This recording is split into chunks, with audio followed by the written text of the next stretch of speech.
É com muito gosto que me encontro aqui no Instituto Legislativo Paulista. Agradeço o convite na pessoa do diretor-presidente, o professor Vinícius, muito particularmente uma palavra de gratidão à professora Cristina, da Universidade Metodista, porque foi através dela que este convite e esta parceria, que esperemos que se traduza efetivamente num acordo de cooperação entre o 620 e a Assembleia Legislativa ou o Instituto Legislativo Paulista, que este encontro se redeu. Cumprimento também o resto da mesa. E sem mais delongas, passarei imediatamente a uma breve exposição. E esta minha presença hoje aqui, através da mão da professora Cristina, envolveu-se em alguns faits divers que começou logo pela temática proposta. Está aqui o meu querido amigo e o colega Ilanisson Buriti de Oliveira, um grande historiador da Universidade Federal de Campina Grande. Eu disse, estás em São Paulo, vai lá porque fui convidada para apresentar a revista Debater a Europa. De repente recebo o cartaz da iniciativa e era a palestra da Metodista. Mas como não há problema, estamos aqui para discutir. E agora fica a saber para o professor Leonardo que vou discutir questões candentes da atualidade europeia. Pois bem, não farei nem uma coisa nem outra. E até pela experiência ao longo destes 10 anos de vinda constante a nível profissional ao Brasil, tenho reparado nenhuma coisa. E ainda ontem isso aconteceu na Universidade Federal do ABC. Fala-se muito da União Europeia, começam-se a fazer estudos comparativos entre o direito da República Federativa do Brasil e a União Europeia e não se sabe de todo o que é a União Europeia. Nem os alunos de Relações Internacionais, Ciência Política e Direito conseguem definir este OPNI, objeto político não identificado, este é o conceito exato da União Europeia, porque ele efetivamente não corresponde a nenhum sistema político que exista no mundo. Não é uma federação de todo, nem virá a ser tão cedo, nem tem que o ser. Não é uma confederação como os Estados, no entanto tem elementos da federação, tem elementos de uma confederação, tem elementos de um Estado-nação de direito internacional independente. E a União Europeia não nasceu do nada, resulta de um longo processo histórico, filosófico, de um desejo de intelectuais, de políticos. Nós podemos remontar, e até para não ir mais longe, à Idade Média, o desejo de uma Europa unida, uma Europa da cristandade que permitisse a paz perpétua universal de Kant. Para falarmos em escritores portugueses, basta citar, a título de exemplo, Luís Vaz de Camões ou Almeida Garrett com Portugal na balança da Europa. Victor Hugo em França é um outro caso.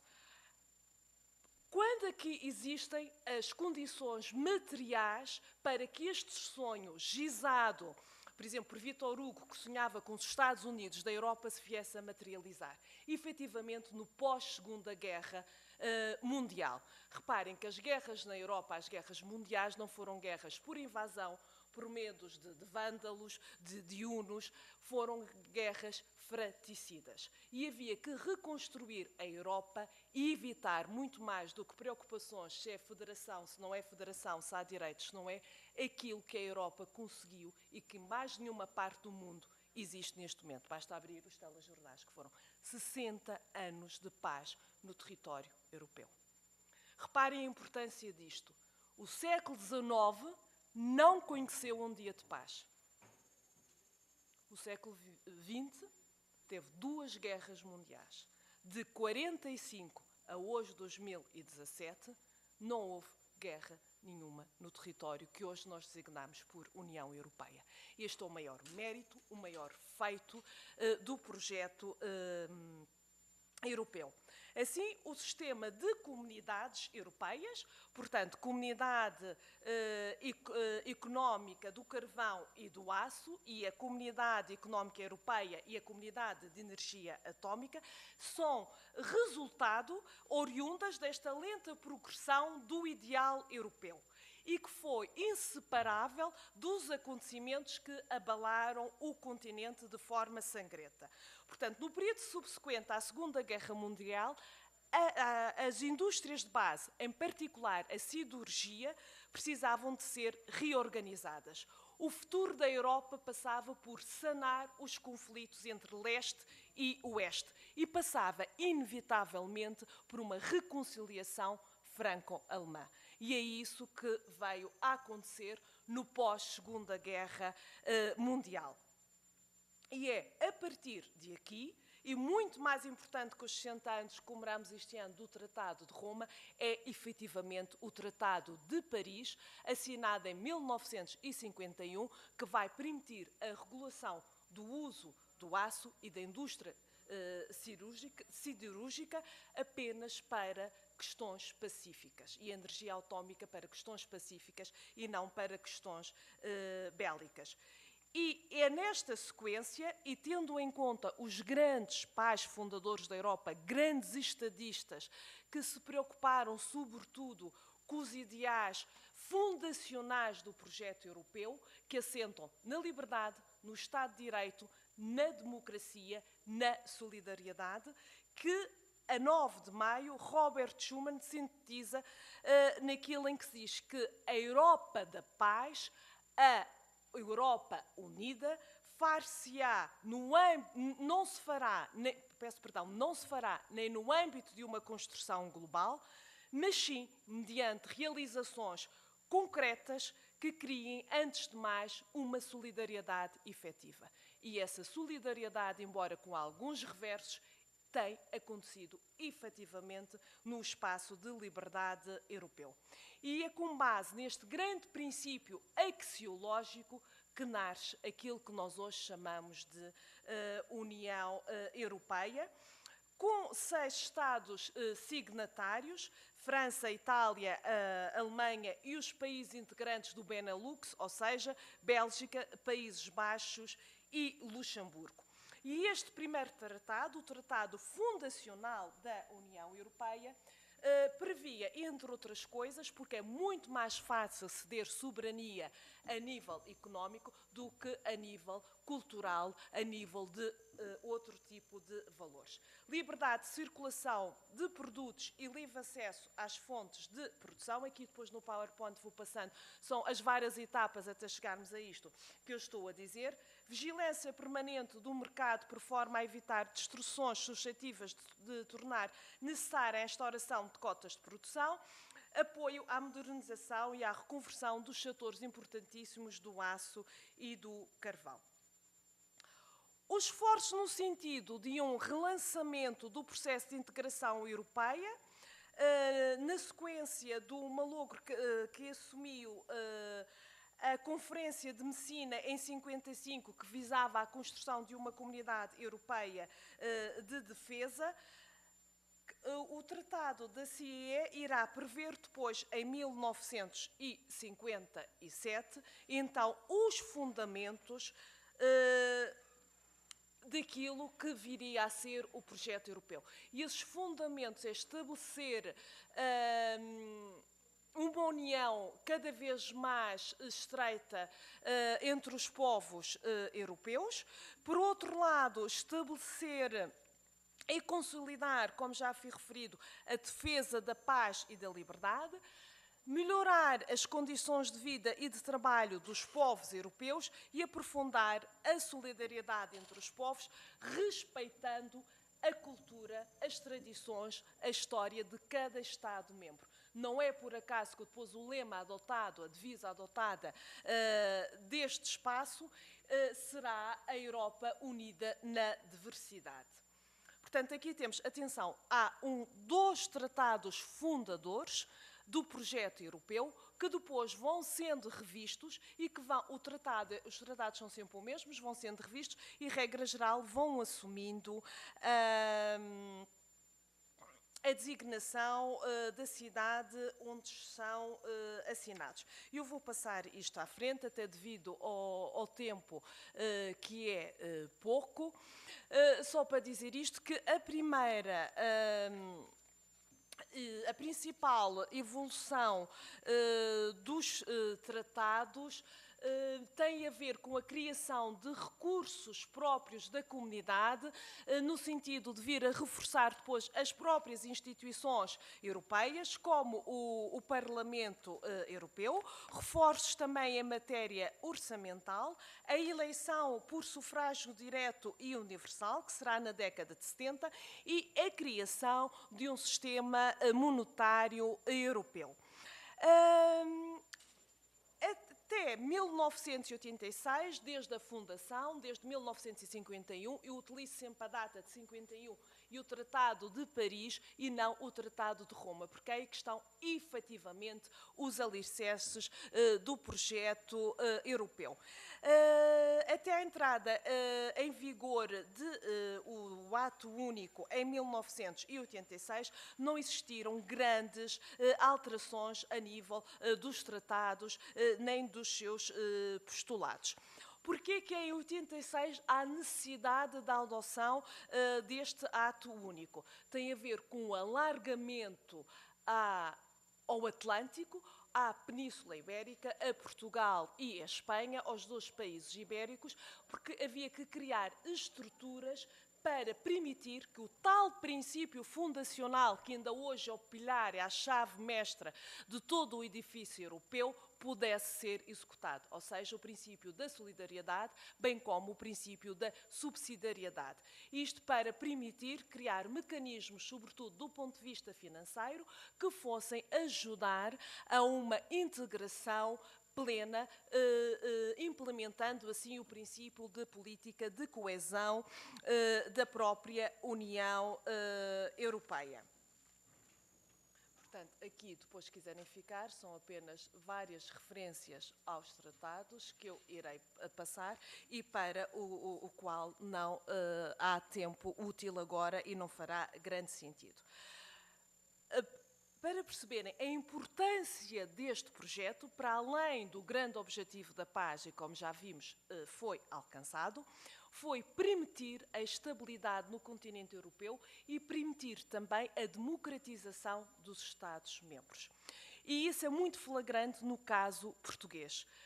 É a entrada na então Comunidade Económica Europeia que vai permitir a Portugal, recém-saído de uma ditadura de 40 anos, garantir a sua segurança e a estabilidade no território, consolidar a democracia, reforçar a salvaguarda dos direitos e das liberdades fundamentais, cimentar a liberdade económica e sindical, e entre outros, e combater o desenvolvimento regional desequilibrado. Como eu referi, a principal evolução dos tratados tem a ver com a criação dos recursos próprios da comunidade, no reforço dos seus vários poderes nas várias instituições. O Ato Único Europeu constitui, assim, a primeira modificação substancial do Tratado de Roma. Ele previu o alargamento dos poderes da União Europeia através da criação de um grande mercado interno que ainda hoje existe. Através de estabelecimento de novos poderes em vários domínios, como a política monetária, a política social, de coesão económica e social, investigação e desenvolvimento tecnológico, ambiente e cooperação no domínio da política externa. Vai permitir ainda o reforço do Parlamento Europeu, ou seja, a dimensão da cidadania simultaneamente participativa e representativa através da eleição direta dos representantes dos cidadãos europeus. Mas será na década de 90, com o Tratado de Maastricht, a 7 de fevereiro de 1992, que se dá um verdadeiro corte epistemológico com os tratados fundadores. Este projeto de paz, de solidariedade, de cooperação entre os Estados-membros já não se far-se-á apenas através do setor económico, mas passar-se-á a fazer através do cidadão. Cria-se a cidadania europeia, que é complementar à cidadania nacional. Não se deixa de ser cidadão nacional de um Estado-membro, apenas vamos ampliar os direitos que temos enquanto cidadãos nacionais. E mais à frente irei então dar vários exemplos a esse respeito. Ou seja, o ser humano é colocado no cerne da decisão política europeia. Este tratado, que altera os textos fundadores, os textos anteriores, criou aquilo que ficou conhecido até a revisão seguinte, a de Nice, pós-Amsterdão, quem cria uma União Europeia assente em 3 pilares. Por um lado, mantêm-se as comunidades europeias, que eu falei no início, Comunidade Económica Europeia, Comunidade da Energia Atómica Europeia e a Comunidade de Defesa. Vai criar a política externa e de segurança comum e a cooperação nos domínios da justiça e dos assuntos internos. Tendo em vista os futuros alargamentos, reparem que desde a fundação nós vamos ter um primeiro alargamento na década de 70, depois 80, depois em 2000, no início de 2000. O Tratado de Amsterdão, já em 2007, introduz as adaptações necessárias a um funcionamento mais eficaz da União Europeia. Reparem que os Estados aderem a este projeto de livre e espontânea vontade e aceitam ceder soberania de livre e espontânea vontade. Até à última revisão de 2007, com o Tratado de Lisboa, podia-se entrar e não sair do projeto europeu. Com o Tratado de Lisboa e com essa cláusula é possível nós deixarmos de pertencer a este projeto. O Tratado de Amsterdão, que modifica, uma vez mais, o Tratado da União Europeia e os tratados que instituem as comunidades europeias e determinados atos afins, de 1997, reparem, eu refiro sempre a data de assinatura e não a data de entrada em vigor. Ele entra em vigor 2 anos depois, a 1 de maio de 1999. Vai propor um aumento das competências da União Europeia, o reforço do Parlamento Europeu, portanto, nós vemos aqui, temos estado a ver de forma muito paulatina o reforço do Parlamento Europeu, ou seja, o reforço do poder do cidadão, que a representa. Portanto, daí uma outra discussão que eu tenho também com muitos investigadores e muitos colegas, a União Europeia, ao contrário do que se diz vox populis, não tem déficit democrático nenhum. E já irei explicar porquê. O reforço do poder do Parlamento Europeu, o início das cooperações reforçadas, a simplificação da tomada de decisão e várias reformas institucionais, tendo em conta o alargamento que iria ocorrer em 2004. O grave problema, a grave crise institucional da União Europeia, ao contrário do que também é comum dizer-se e repetir-se de forma acrítica, é que esta começa com a crise financeira em 2007. Não é de todo verdade.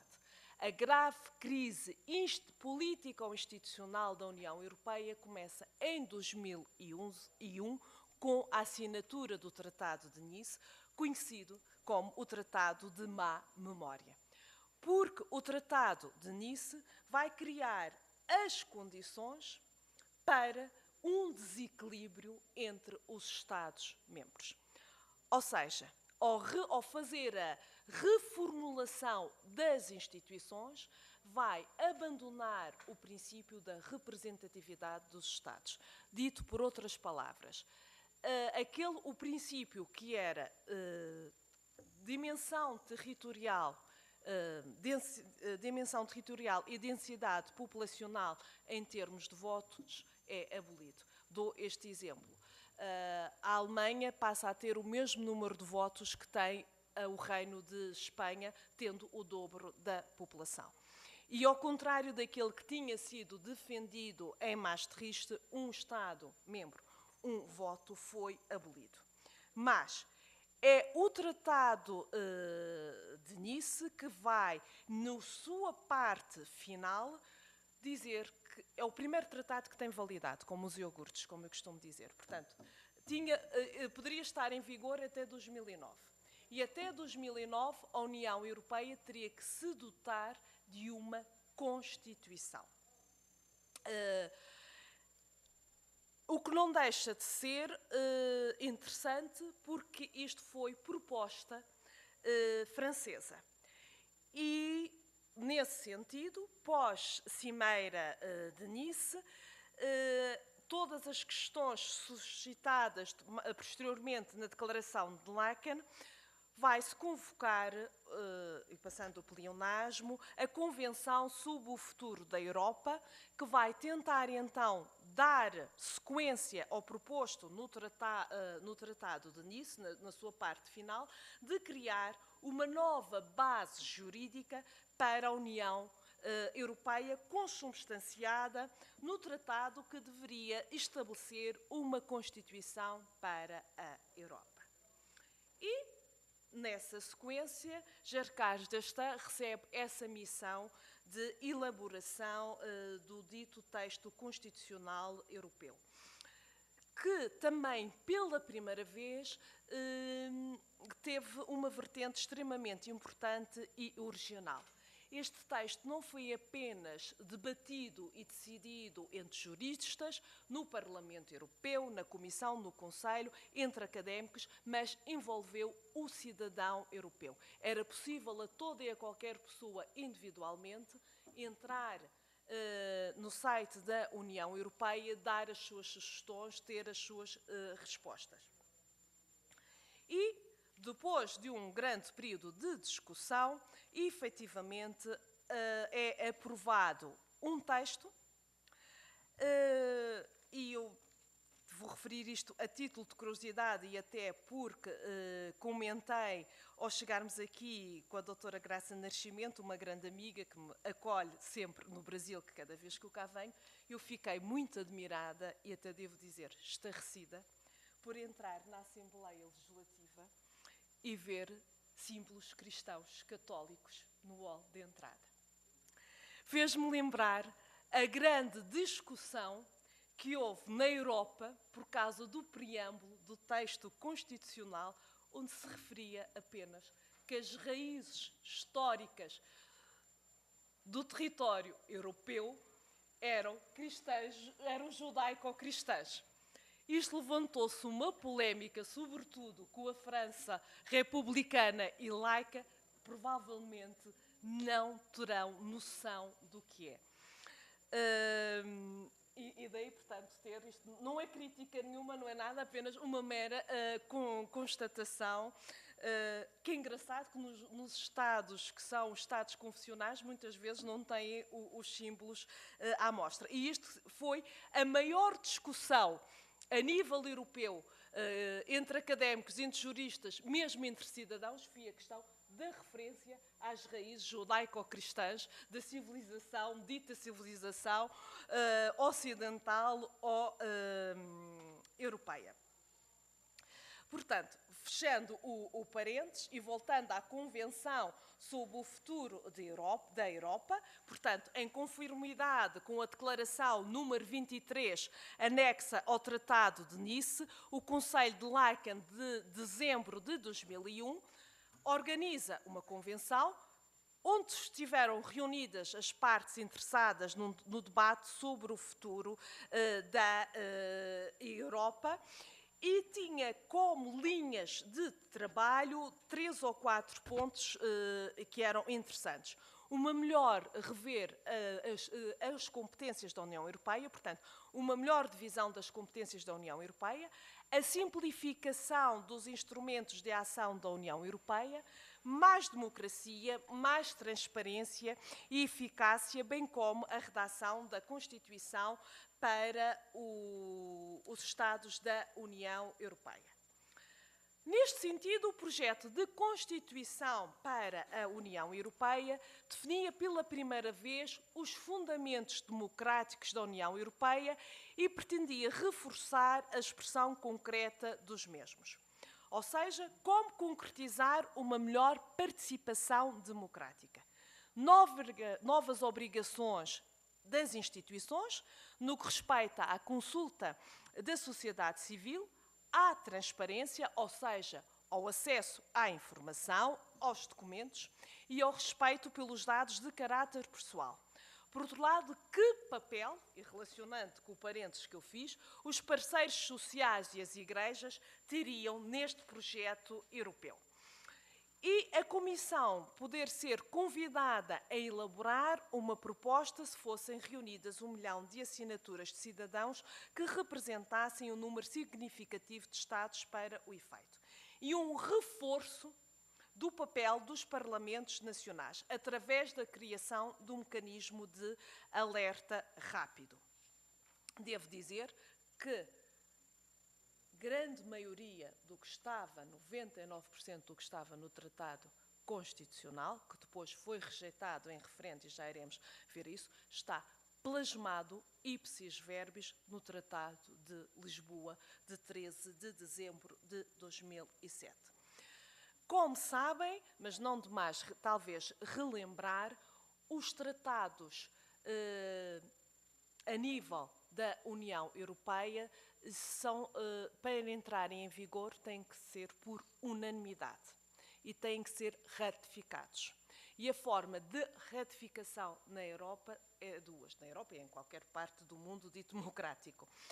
Ou através de ratificação a nível dos parlamentos nacionais, ou através de referendo. Qualquer uma das duas é legítima, depende da Constituição de cada Estado-membro.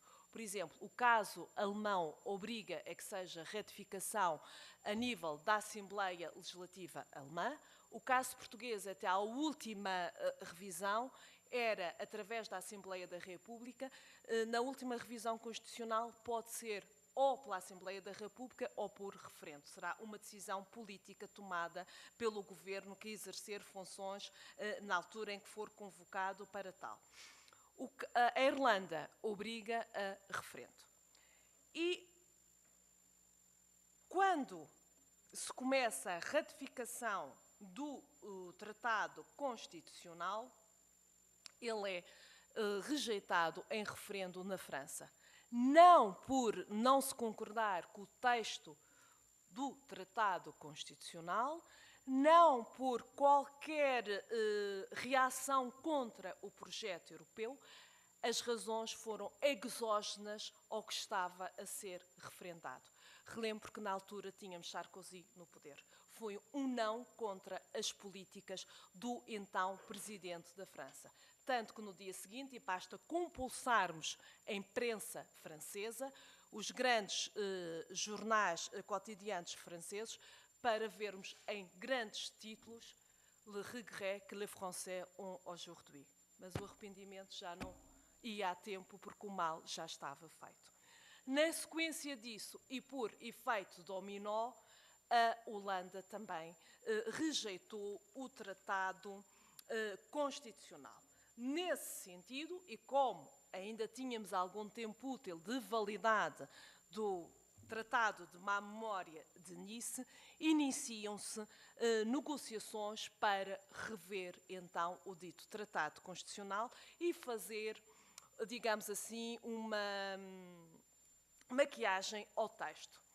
Ou seja, retira-se o título de Tratado Constitucional, fica uma mera revisão de um tratado, que para minha tristeza ficou com o nome da capital do meu país, porque fica muito aquém daquilo que merecia ter sido. Isto no sentido porque havia a premência de se adaptar as regras de funcionamento das instituições europeias a uma Europa alargada e que tinha que ser mais eficiente.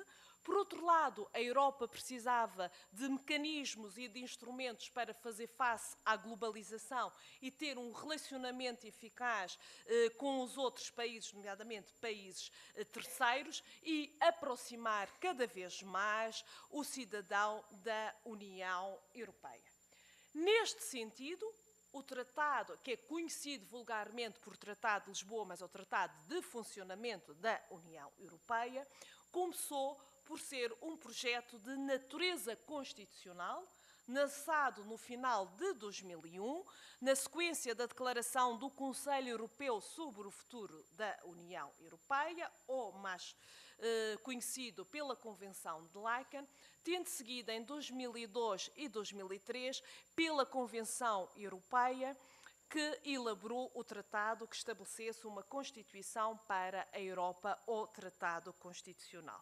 E aí eu concordo com a minha colega e amiga Luísa, mas o problema não é constitucional, o problema são os dois juntos, tratado e constitucional. Ou é um tratado ou é uma Constituição. O processo que conduzia ao Tratado de Lisboa teve origem no resultado negativo dos dois referendos ao Tratado Constitucional, realizados em 2005, e a partir daí entramos num período de reflexão de 2 anos que levará à Declaração de Berlim, em março de 2007, em que se aprovou um mandato mais preciso com vista a uma posterior conferência intergovernamental. Esta conferência intergovernamental, durante a presidência portuguesa, consegue fechar o texto final do tratado que está neste momento em vigor e que regulamenta as relações entre Estados-membros e os Estados terceiros. E, como eu disse anteriormente, este tratado vai buscar muito do Tratado Constitucional. Retira do preâmbulo as questões relativas às raízes judaico-cristãs da União Europeia, vai propor uma maior eficácia dos instrumentos... isto agora queria-vos mostrar, mas bloqueou. Paciência, não há escusas. Uma maior eficácia no funcionamento das instituições europeias, uma maior democracia, nomeadamente continuou a manter a questão da iniciativa cidadã que eu vos falei há pouco, 1 milhão de assinaturas, podem dizer, é muito, tendo em conta atualmente 27 Estados, uma vez que o Reino Unido deixou de ser. Tendo em conta o número de população, é extremamente fácil.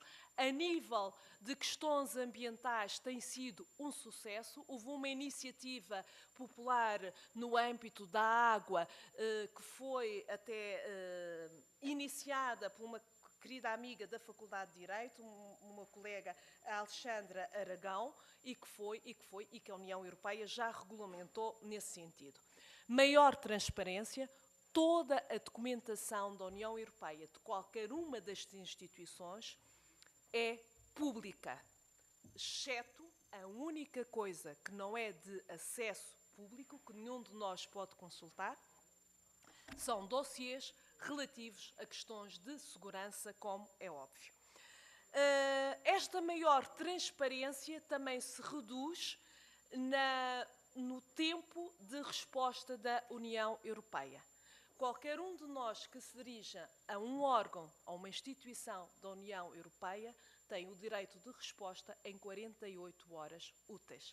E acreditem que acontece. Uma melhor política externa, através de quê? Da criação de um alto representante dos negócios estrangeiros da União Europeia e de um presidente do Conselho Europeu. Mais segurança e novas políticas, nomeadamente a nível da bioética, das energias alternativas, da segurança cibernética. Mas o Tratado de Lisboa vai recuperar também, numa das suas partes, aquilo que é extremamente fundamental, e que vinha da proposta de Constituição, que é conceder caráter jurídico e vinculativo à Carta dos Direitos Fundamentais do Cidadão Europeu. Ela já existia desde 2001, com o Tratado de Maastricht, mas era uma mera declaração sem valor jurídico, embora as decisões do Tribunal de Justiça Europeia tenham sempre evocado e criado jurisprudência nesse sentido, ou evocar articulados da Carta dos Direitos Fundamentais, embora esta fosse uma mera declaração anexa. Esta Carta não vai trazer propriamente direitos novos aos cidadãos da União Europeia. Ela baseia-se na Convenção Europeia dos Direitos do Homem, na Carta Social Europeia, na Carta Comunitária dos Direitos Sociais Fundamentais dos Trabalhadores, em todas as convenções internacionais nesta área que foram subscritas pela União Europeia, bem como pelos seus Estados-membros a nível individual, nas tradições constitucionais dos países da União Europeia, nos próprios tratados, nos próprios textos da União Europeia e, claro está, na jurisprudência da União Europeia e Conselho da Europa. Portanto, o que ela faz é reunir num único texto que se torna extremamente acessível a qualquer cidadão, a qualquer investigador, a qualquer jurista, consultar. E vai, de alguma forma, acrescentar aquilo que também as nossas próprias Constituições têm vindo a acrescentar, que são direitos relacionados com novas áreas de saber, com novas áreas de atividades profissionais que vão surgindo pela evolução da sociedade, tais como as questões relacionadas com a bioética, o meio ambiente, a proteção de dados pessoais, proteção ao consumidor, entre outros. E vai adotar uma linguagem contemporânea extremamente neutral. Por exemplo, deixa-se de refere apenas casamento e deixa de referir aquilo que nós tínhamos, por exemplo, em Portugal, a nível de Código Civil, casamento entre heterossexuais. Portanto, adota uma linguagem neutra. Esta Carta dos Direitos Fundamentais da União Europeia está dividida em 6 capítulos, com 5 articulados referentes à dignidade humana. Ninguém pode ser condenado à morte nem executado. Isto nada mais é, por exemplo, do caso português, que é aquele que eu conheço melhor, que a transposição do nosso número 13 da Constituição, que é a vida humana é inviolável. O segundo capítulo, com 14 artigos referentes às liberdades, todos os tipos de liberdade. O terceiro capítulo, à igualdade, portanto, todas as pessoas são iguais perante a lei. Um quarto capítulo sobre as questões da solidariedade, ou seja, é assegurada a proteção à família, quer no plano jurídico, quer no plano económico e social. Um quinto capítulo sobre questões stricto sensu de cidadania, o direito de circular, de permanecer livremente no território dos Estados europeus, e um sexto capítulo sobre questões relacionadas com a justiça no seio da União Europeia. Eu posso-vos dar apenas, e a título de exemplo tão só, alguns desses direitos consagrados na Carta dos Direitos Fundamentais da União Europeia. Por exemplo, uma coisa que é de uma utilidade enorme, nem imagino o quanto para quem é cidadão europeu, e eu já beneficiei disso. Portanto, sei do que falo na teoria e na prática, que é o direito à proteção diplomática. Ou seja, os nossos Estados não têm, os nossos países não têm representação diplomática em todos os países do mundo, como é óbvio. E este direito à proteção diplomática diz o seguinte: qualquer cidadão da União Europeia, em território estrangeiro, em caso de necessidade, pode recorrer à embaixada de outro Estado-membro e ser tratado como cidadão da União Europeia.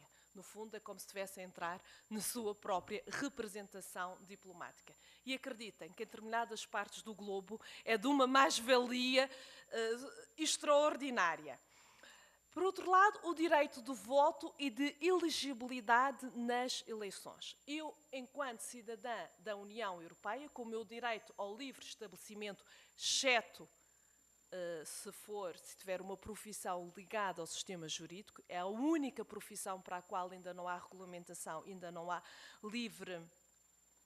o direito de livre estabelecimento, como é lógico, eu posso ser eleita e eleger os representantes autárquicos nesse Estado-membro.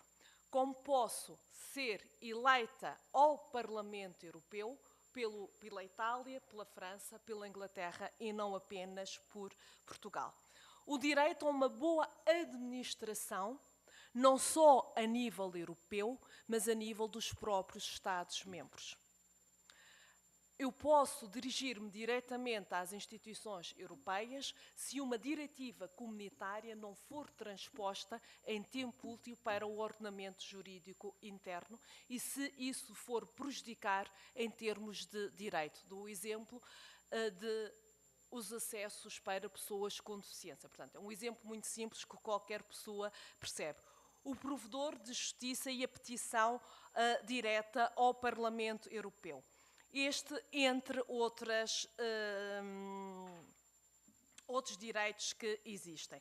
E para não defraudar totalmente aqui o professor Leonardo, nem as pessoas que vieram para saber como é que se pode obter a cidadania europeia, neste momento é extremamente fácil e nem precisam de casar com quem não gostam, nem de pagar para casar.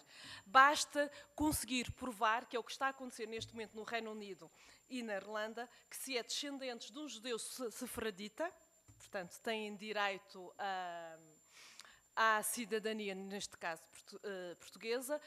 No vosso caso é extremamente fácil, toda a gente tem, ou quase toda a gente tem, se não tiver, vai à loja e aluga, como eu costumo dizer, brincar, um parente qualquer português. É muito fácil, neste momento, conseguir isso. Mas, embora não tendo a cidadania, digamos, da União Europeia, porque uma coisa é a cidadania europeia que não existe, outra coisa, corretamente, é a cidadania da União Europeia, se tiver autorização para viver e trabalhar, tem exatamente os mesmos direitos do que qualquer um de nós. E com a grande vantagem de nós sermos um OPNI, um objeto político não identificado. Nós aqui só temos a parte boa, a face boa da medalha, porque ouviram-me falar apenas em direitos e não em deveres, porque a Carta dos Direitos Fundamentais e os tratados não prevêem nenhum tipo de dever por parte do cidadão europeu, como a Escola de Coimbra, a Faculdade de Direito de Coimbra, sempre defendeu, através do professor Vital Moreira, da criação de um imposto europeu. Portanto, mas nós, essa parte eu costumo dizer e defender que já a fazemos através da contribuição que cada Estado-membro faz para o Orçamento Geral da União Europeia. Portanto, não precisamos de ter mais um imposto de forma direta na União Europeia. Isto de forma extremamente resumida e para tentarem perceber aquilo que é efetivamente a União Europeia. Evidente que nada na história, na vida do ser humano, é uma linha reta, como defendia Fukuyama no seu Fim da História. Evidente que este projeto de 60 anos permitiu criar uma bolha, uma ilusão de uma paz perpétua universal, de um Estado social que nós, efetivamente, temos estado a usufruir, só que nada cresce ad eterno. As coisas têm isto. E em momentos de crise é natural, não só no espaço europeu, que ressurjam os nacionalismos, que ressurjam os egoísmos. Repara, eu ainda ontem dizia isso na Universidade do ABC, nós temos que ver que quer os políticos que nós elegemos, quer nós, enquanto sociedade, somos responsáveis, mas também não deixamos de ser seres humanos. É evidente que me envergonha a forma, enquanto europeia, enquanto portuguesa, como alguns Estados-membros estão a tratar da questão dos refugiados e dos migrantes vindos de leste. Mas também tenho que compreender que essas decisões estão a ser tomadas por seres humanos que viram morrer por explosão e por outros atentados familiares e amigos. É natural que venha ao de cima, a primeira reação seja a de medo. E não basta receber, é preciso saber como é que se recebe, em que condições de dignidade e integrar, não criar guetos. Portanto, mas eu penso que isto seria matéria mais, assim como o Brexit e outras, para debate do que propriamente para exposição agora. Procurei ser o mais sintética possível, o mais curta possível, exprimendo todo um longo processo que não se pode de todo resumir a 60 anos, porque tem um substrato muito grande antes do seu nascimento. E muito obrigada pela vossa atenção.